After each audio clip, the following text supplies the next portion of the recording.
O yan ang mga lods.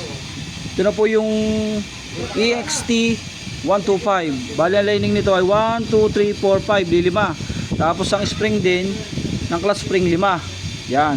Bali ang tusher niya, maliit ang bearing. Ito ang itsura ng tusher niya mga lods. Ganito. Magaya sa mga old natin na Rusi. Ganyan. Para yung matulis ang dulo.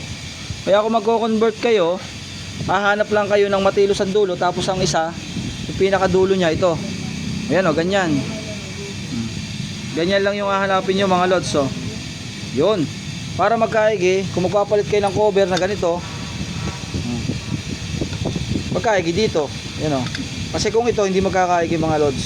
Kaya kailangan natin yung ganyang cover at ito. Kung sakali naman na meron kayong, ang inyong bearing ay malaki, ang gagamitin yung tusher dyan pang 155. Ano? Alam nyo na. Okay, kakabit natin, tapos susubukan natin pisilin mamaya. Yun mga lods, kung halimbawa ayaw nyo magpalit ng cable, meron tayong gagawin ditong universal. Pero kung 155, dito natin ilalagay sa original. Gagawin natin universal. Waitin nyo lang, gagawin natin.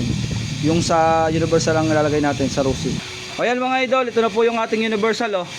Para baka bibili lang daw nito para hindi na bumili. Pisilin mo tropa. Sabihin mo ang tunay ha. Sabihin mo ang tunay kung anong pinagbago.